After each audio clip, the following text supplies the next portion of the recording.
اشتیاق بخاری آپ دیکھ رہے ہیں اسٹیٹ نیوز منصرہ۔ مختلف موضوعات پہ ہماری بات ہوتی رہتی ہے اور ہماری کوشش ہوتی ہے کہ جو ہمارے بھی ناظرین دیکھنے والے ہیں ہم ان کو اپنے جو تبصرہ کے ذریعے جو ایشوز ہیں ان کی طرف جو احکام بالا ہوتے ہیں، ارباب اختیار ہوتے ہیں، ان کی توجہ جو ہے وہ مبذول کروائی جائے۔ تو اس وقت جو ہمارے درپیش مسائل ہیں وہ الیکشن کے حوالے سے بھی ایک لوگوں کے اندر جو ہے بے چینی پھیلی ہوئی ہے کہ جو تمام پارٹیوں کو مطلب برابر الیکشن کمپین چلانے کا موقع نہیں دیا جا رہا ہے۔ تحریک انصاف کے جو کارکنان ہیں ان کو بھی ایک نعرہ بھی اپنی پارٹی کے حق میں لگانے کی اجازت نہیں ہے، اور عمران خان اس وقت جو ہے وہ جیل میں مقید ہیں۔ منصرہ کے اندر جو ہے ورکر کنونشن کا انعقاد ہوا، اس کی تاریخ کا اعلان بھی ہوا، لیکن عین موقع پر بالکل انتظامیہ جو ہے وہ آ کر ٹوٹ پڑی، اور وہاں جو بھی تیاریاں تھیں، جو کرسیاں لائی ہوئی تھیں، جو انویٹیشنز تھی، تو وہ سب لوگ جو ہیں وہ ان کو گرفتار کرنے کی کوشش کی گئی، تو اس میں کچھ لوگوں نے اپنی جان جو ہے وہ پولیس سے بچائی ہے۔ تو حالانکہ اس قسم کے اختیارات جو ہے وہ مقامی پولیس کے پاس نہیں ہوتے ہیں، تو اوپر سے جو ان کو حکم آتا ہے وہ اس کے مطابق کام کرتے ہیں، ڈی آئی جی کے کہنے پہ، آئی جی کے کہنے پہ، اور اب سب دنیا جانتی ہے کہ آئی جی کو کس نے کہا ہوگا کہ ابھی تحریک انصاف کا کہیں بھی کوئی کنونشن نہ ہو۔ تو اس طرح جب مسلم لیگ نون کا جو جلسہ ہے وہ تو تقریباً ہو رہا ہے، تو مولانا فضل الرحمان صاحب جو ہیں ان کے بھی جلسے جلوس ہو رہے ہیں، پیپلز پارٹی کے جلسے بھی ہو رہے ہیں، اور ابھی تک ایک جو خوش آئند بات دیکھنے میں آئی ہے کہ تمام جو سیاسی جماعتیں ہیں ان کے جو ذمہ دار لوگ ہیں، نون لیگ کے بھی اور پیپلز پارٹی کے بھی، مولانا فضل الرحمان سمیت سب قائدین نے جو ہے وہ یہ واضح کیا ہے کہ ایک لیونگ پلینگ جو فیلڈ جو ہے وہ الیکشن کے لیے وہ چاہیے۔ تو اس میں تمام یکساں طور پر سیاسی جماعتوں کو جب موقع ملے گا کہ وہ پبلک کے اندر جا کر اپنا منشور اپنی سابقہ کارکردگی کے حوالے سے بات کریں گے، اپنے اثر و رسوخ کے حوالے سے بات، یہی الیکشن کا یہی مطلب ہوتا ہے۔ اگر کسی مثال کے طور پر آپ نے کسی پارٹی کو کھل کر الیکشن میں نہیں آنے دینا ہے یا اس کو ہرانے کا پلان ہے، تو ایسی صورت میں پھر الیکشن کرانے کی ضرورت نہیں ہے۔ تو جو بھی ارباب اختیار ہیں وہ اپنی مرضی کا پرائم منسٹر لائیں، وزراء لائیں، بلکہ سب سے بہتر ہے کہ صدارتی پارلیمانی نظام ہو، تو اس میں پھر الیکشن پہ جو بھاری اخراجات جو قومی خزانے سے پیسہ خرچ ہوگا، فساد ہوں گے، تو پھر یہ نہیں ہونے چاہیے۔ پھر ایک پرامن طور پر جو حکومت بھی بنائی جائے وہ بنا لی جائے، اور اس میں پبلک کا اوپینین یا پبلک کا ووٹ جو ہے پھر اس کی اگر کچھ ویلیو نہیں ہے تو وہ نہ ہو۔ دوسرا ایشو جو مہنگائی ہے، تو اس وقت جو عوام ہے وہ مہنگائی کی چکی میں پس رہے ہیں، اور کوئی بھی اشیاء خرد و نوش ہیں یا کوئی بھی چیز ہے اس کے نرخ جو ہیں وہ عمومی طور پہ جو دیکھا گیا ہے، جو آئین کا تقاضا ہے وہ یہ ہے کہ سال میں ایک بجٹ پیش کیا جاتا ہے، اور اس بجٹ کے مطابق جو ہے جتنے بھی ٹریڈرز ہیں، ایجنسیز ہیں، جتنے بھی جو بزنس فرمز ہیں، وہ اشیاء کے ریٹ جو ہیں وہ آنے والے سال تک فکس کر لیتے ہیں۔ کنفیوژن نہیں ہوتی، نہ پبلک کو ہوتی ہے اور نہ ہی جو ٹریڈرز ہیں ان کو ہوتی ہے۔ لیکن یہاں آئے روز ایک بجٹ پیش کیا جاتا ہے، پیٹرول کبھی مہنگا ہو گیا، کبھی سستا ہو گیا، تو اس میں جو منافع خور ہیں، جو مافیاز ہیں، ان کو موقع مل جاتا ہے۔ وہ کہتے ہیں جی کہ کل مہنگا ہوا، یہ آج پھر نیا ریٹ آنے والا ہے، اور چیک اینڈ بیلنس کا کچھ مکمل فقدان ہے۔ تو منصرہ آپ دیکھ لیں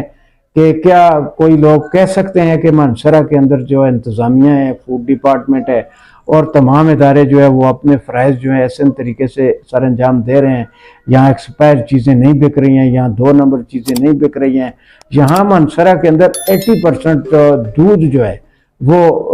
2 نمبر جو ہے وہ فروخت ہوتا ہے، دہی 2 نمبر فروخت ہوتا ہے، دکانیں کے اوپر جو ہے دیسی گھی 2 نمبر فروخت ہوتے ہیں۔ ہری پور میں جو فیکٹریاں لگی ہوئی ہیں، یہاں سے جو مرغیوں کی آنتیں اور جتنا بھی گندا جو میٹیریل ہے یہ جو ہے یہاں سے وہاں پہنچتا ہے، اور وہاں سے جو آئل تیار ہو کر آتے ہیں وہ آئل کھانے کے بعد عوام کی، لوگوں کی، بچوں کی صحت جو ہے وہ کیسی ہوگی، اور وہی بچے جو ہیں وہ ایک ناقص صحت کے ساتھ بڑے ہو کر وہ اس ملک اور قوم کے لیے کیا قربانی دیں گے، ان کا دماغ کس حد تک اچھا ہوگا۔ تو اس میں کوئی انوالومنٹ جو ہے وہ اداروں کی نظر نہیں آ رہی ہے، اور پھر قانون سازی نہیں ہے کہ اگر ایک قصاب جو ہے وہ کتے کا گوشت بیچتا ہوا پکڑا جاتا ہے تو اریسٹ ہونے کی ٹھیک 10 دن کے بعد ہمارا جو قانون ہے وہ اس کو ضمانت کی جو ہے گنجائش اس کے اوپر موجود ہے کہ وہ اپنی 50,000 روپے دو بچل کا جو بھی ہوتا ہے وہ ضمانت کروا کے آ جاتا ہے۔ تو اس کے لیے کوئی سخت سزا جو ہے وہ یہاں پہ بیٹے مجسٹریٹ کے پاس، جج کے پاس ہے ہی نہیں ہے کہ وہ اسے سزا دے۔ اس نے تو قانون کی کتاب کو دیکھنا ہے کہ اس کا جرم قابل ضمانت ہے، اور وہ اسے ضمانت دے دیتے ہیں، وہ واپس آ کے پھر وہی کام کرتا ہے۔ شراب بیچنے والا اریسٹ ہوتا ہے، واپس آ کے پھر بیچتا ہے، چرس بیچنے والا۔ تو اس طرح یہاں پہ قانون جو ہے وہ بنایا ہی نہیں گیا۔ جو انگریز جو قانون یہاں بنا کے گئے انہوں نے خود تو اس پہ عمل نہیں کیا، چونکہ اس میں کوئی فلاح، کوئی ترقی، کوئی ایسی چیز نہیں تھی۔ تو وہ قانون ہمیں جو دے کے گئے ہیں اس پہ جو عمل درآمد ہو رہا ہے تو اس کے مطابق جو ہے پاکستان کی قوم کی حالت بھی نہیں بدلنی ہے، پاکستان کی قوم کی جو صحت ہے وہ بھی نہیں۔ اگر عالمی سطح پہ سروے جو ہے وہ کیا جائے تو اس وقت پاکستان کے اندر تقریباً جو ہے بچے اور خواتین کی جو 70% جو موسٹلی ایک majority of the womens and childrens وہ جو ہیں وہ غذائی قلت کا شکار ہے۔ ان کو بیلنس ڈائٹ جو ہے وہ نہیں مل رہی ہے، غربت کی وجہ سے، افلاس کی وجہ سے، مہنگائی کی وجہ سے، اور پھر اگر انہیں کوئی چیز ملتی بھی ہے تو وہ غیر خالص ہے۔ تو یہاں پہ جو حفظان صحت کے اصولوں کے مطابق مین منصرہ کے اندر ایبٹ آباد یا جتنے بھی بٹا گرام ہم جہاں گئے ہیں تو ایک دکان بھی ہم نے، ایک ہوٹل بھی جو ہے وہ حفظان صحت کے اصولوں کے مطابق جو ہے ہم نے چلتا ہوا نہیں دیکھا، حفظان صحت کے اصولوں کے مطابق پکی ہوئی کوئی غذا نہیں دیکھی۔ تو یہ جو 2 نمبر مسالہ جات جو ہیں وہ مارکیٹ کے اندر فروخت ہو رہے ہیں، تو وہ جب چیزوں کے اوپر پڑتے ہیں، مثلاً ایک مرغی ہے یا کوئی دال ہے یا کوئی بھی 2 نمبر اجناس جو بھی پکتی ہے، تو جب یہ مسالوں میں سے پروسیس ہو کے بونی ہوئی آتی ہے تو پھر شناخت اس کی نہیں رہتی ہے کہ یہ خالص ہے یا غیر خالص ہے۔ تو یہ جو مسالے ہیں یہ بھی ایک بہت بڑا بزنس ہے۔ تو ان چیزوں پہ کوئی بھی کنٹرول نہیں کر رہا ہے۔ پاکستان کا سیاسی، معاشی، اقتصادی اور معاشرتی نظام جو ہے وہ انتہائی پس کر رہ گیا ہے، اور ہمیں پاکستانی شہری ہونے پہ فخر کے بجائے شرمندگی ہے، کیونکہ بیرون ملک جو ہمارے پاکستانی ہیں ہماری ان سے بات چیت ہوتی رہتی ہے تو پاکستان کا نام اتنا بدنام ہو چکا ہے ان ہی چیزوں کی وجہ سے، کرپشن کی وجہ سے۔ 2 نمبری جو ہے، یعنی کہ دکان پہ جائیں تو دکاندار خود پوچھتا ہے کہ آپ کو 1 نمبر چیز چاہیے یا 2 نمبر۔ تو آپ کسی غیر مسلم ملک ہے، UK میں چلے جائیں، امریکہ میں چلے جائیں، تو وہاں پہ یہ کنسیپٹ ہی نہیں ہے کہ جی 1 نمبر دیں، 2 نمبر دیں یا 10 نمبر دیں، چونکہ وہاں پہ یہ ہوتا ہے کہ چیز خالص 2 نمبر چیز دکان پہ ہی نہیں ہے۔ مثال کے طور پہ جی اب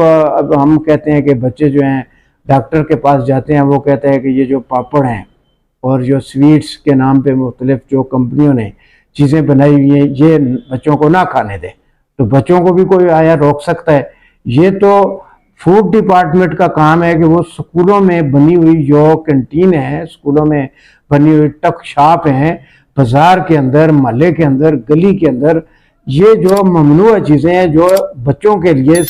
مضر صحت ہیں، تو ان کو رکھنے کی اجازت ہی کیوں دی گئی ہے؟ تو اس پورے سسٹم کی ناکامی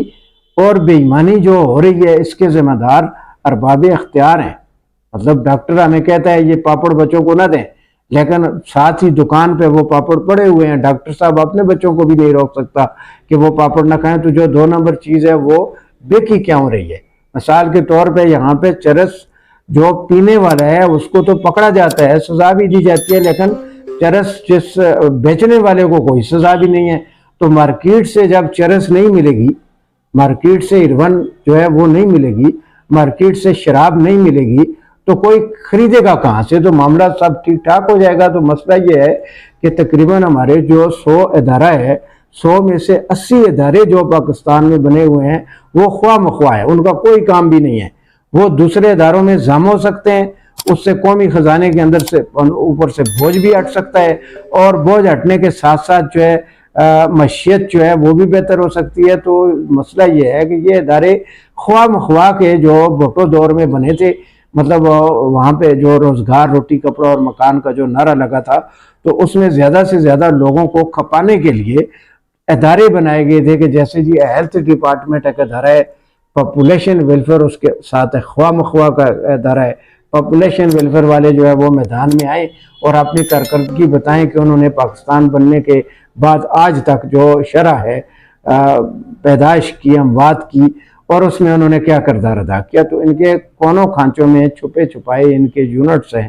جن پہ ملازمین کام کر رہے ہیں، ان کو تنخواہیں مل رہی ہیں۔ تو اسی طرح آپ فارسٹ ڈپارٹمنٹ ہے تو اس کے ساتھ ایک اور وائلڈ لائف کا ڈپارٹمنٹ ہے، اس کی کوئی ضرورت نہیں ہے۔ ایگریکلچر ڈپارٹمنٹ ہے تو اس کے ساتھ 10 اور ادارے جو ہے جن کا لوگوں کو پتہ ہی نہیں ہے، لیکن پتہ کہاں سے کیا جا سکتا ہے؟ قومی خزانے سے، وہاں سے تنخواہیں نکل رہی ہیں۔